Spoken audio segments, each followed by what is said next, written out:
अध्याय 9 राजविद्या राजगुह्यम योग। श्री कृष्ण बोले,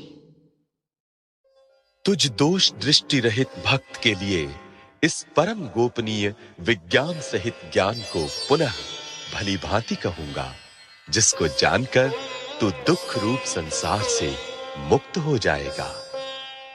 ये विज्ञान सहित ज्ञान सब विद्याओं का राजा, सब गोपनीयों का राजा, अति पवित्र, अति उत्तम, प्रत्यक्ष फल वाला, धर्मयुक्त, साधन करने में बड़ा सुगम और अविनाशी है। हे परंतप, इस उपर्युक्त धर्म में श्रद्धा रहित पुरुष मुझको न प्राप्त होकर मृत्यु रूप संसार चक्र में भ्रमण करते रहते हैं। मुझ निराकार परमात्मा से ये सब जगत जल से बर्फ के सदृश परिपूर्ण है और सब भूत मेरे अंतर्गत संकल्प के आधार स्थित हैं, किंतु वास्तव में मैं उनमें स्थित नहीं हूं। वे सब भूत मुझ में स्थित नहीं हैं, किंतु मेरी ईश्वरीय योग शक्ति को देख कि भूतों का धारण पोषण करने वाला और भूतों को उत्पन्न करने वाला भी मेरा आत्मा वास्तव में भूतों में स्थित नहीं है।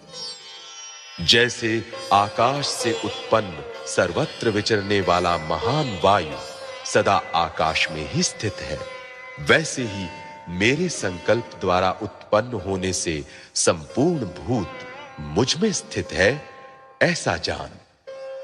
हे अर्जुन, कल्पों के अंत में सब भूत मेरी प्रकृति को प्राप्त होते हैं, अर्थात प्रकृति में लीन होते हैं, और कल्पों के आदि में उनको मैं फिर रचता हूं। अपनी प्रकृति को अंगीकार करके स्वभाव के बल से परतंत्र हुए इस संपूर्ण भूत समुदाय को बार-बार उनके कर्मों के अनुसार रचता हूं। हे अर्जुन, उन कर्मों में आसक्ति रहित और उदासीन के सदृश स्थित मुझ परमात्मा को वे कर्म नहीं बांधते।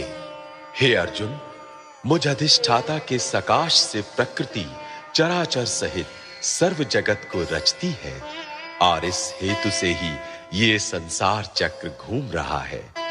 मेरे परम भाव को न जानने वाले मूढ़ लोग मनुष्य का शरीर धारण करने वाले मुझ संपूर्ण भूतों के महान ईश्वर को तुच्छ समझते हैं, अर्थात अपनी योग माया से संसार के उद्धार के लिए मनुष्य रूप में विचरते हुए मुझ परमेश्वर को साधारण मनुष्य मानते हैं। वे व्यर्थ आशा, व्यर्थ कर्म और व्यर्थ ज्ञान वाले विक्षिप्त चित्त अज्ञानी जन राक्षसी, आसुरी और मोहिनी प्रकृति को ही धारण किए रहते हैं। परंतु हे कुंती पुत्र, दैवी प्रकृति के आश्रित महात्मा जन मुझको सब भूतों का सनातन कारण और नाश रहित अक्षर स्वरूप जानकर अनन्य मन से युक्त होकर निरंतर भजते हैं। वे दृढ़ निश्चय वाले भक्तजन निरंतर मेरे नाम और गुणों का कीर्तन करते हुए तथा मेरी प्राप्ति के लिए यत्न करते हुए और मुझको बार-बार प्रणाम करते हुए सदा मेरे ध्यान में युक्त होकर अनन्य प्रेम से मेरी उपासना करते हैं।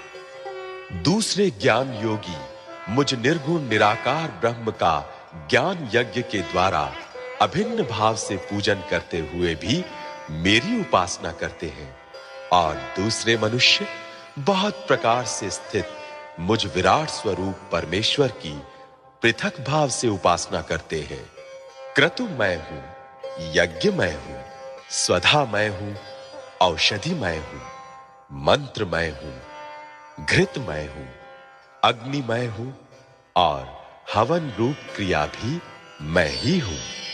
इस संपूर्ण जगत का धाता अर्थात धारण करने वाला एवं कर्मों के फल को देने वाला पिता, माता, पितामह, जानने योग्य पवित्र ओंकार तथा ऋग्वेद, सामवेद और यजुर्वेद भी मैं ही हूं।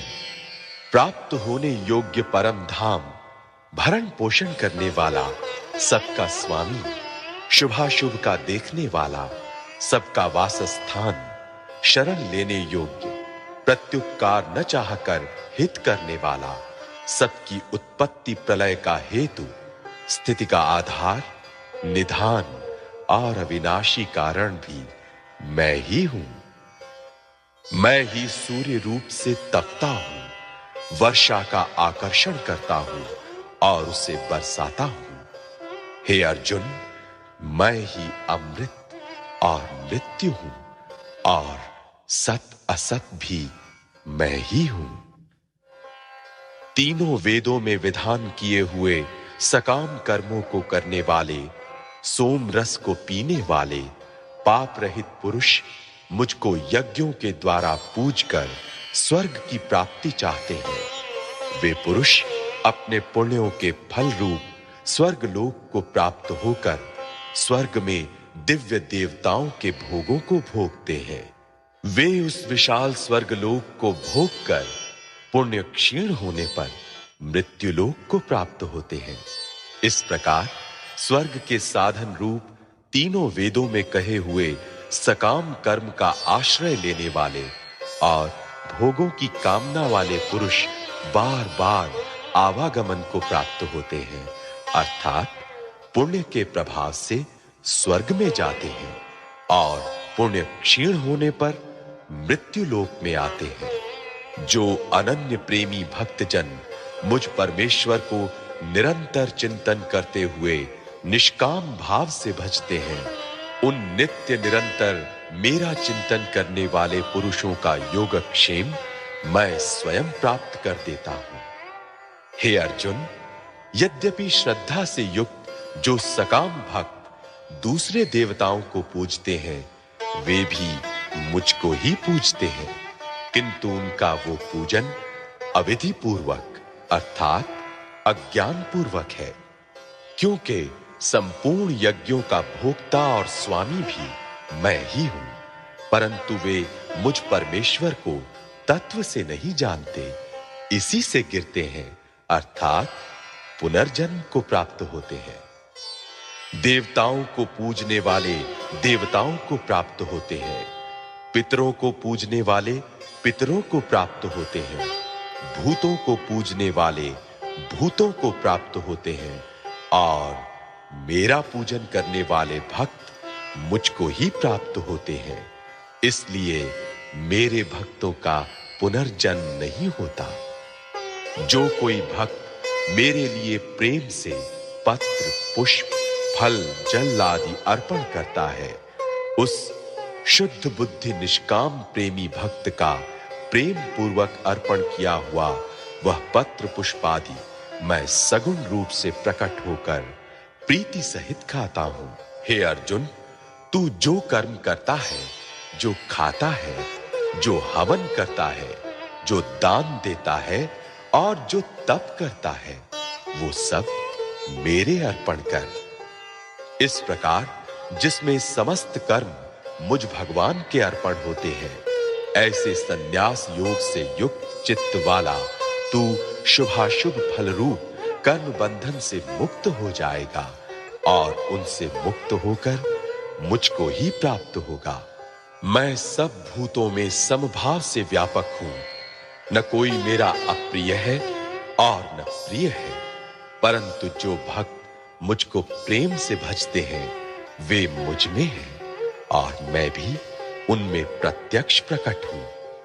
यदि कोई अतिशय दुराचारी भी अनन्य भाव से मेरा भक्त होकर मुझको भजता है, तो वो साधु ही मानने योग्य है, क्योंकि वो यथार्थ निश्चय वाला है, अर्थात उसने भली भांति निश्चय कर लिया है कि परमेश्वर के भजन के समान अन्य कुछ भी नहीं है।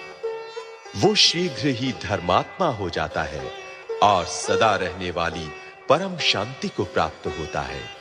हे अर्जुन, तू निश्चय पूर्वक सत्य जान कि मेरा भक्त नष्ट नहीं होता। हे अर्जुन, स्त्री, वैश्य, शूद्र तथा पाप योनि चांडाल आदि जो कोई भी हो, वे भी मेरे शरण होकर परम गति को ही प्राप्त होते हैं। फिर इसमें तो कहना ही क्या है, जो पुण्यशील ब्राह्मण तथा राजर्षि भक्तजन मेरी शरण होकर परम गति को प्राप्त होते हैं। इसलिए तू सुख रहित और क्षणभंगुर इस मनुष्य शरीर को प्राप्त होकर निरंतर मेरा ही भजन कर। मुझ में मन वाला हो, मेरा भक्त बन, मेरा पूजन करने वाला हो, मुझको प्रणाम कर।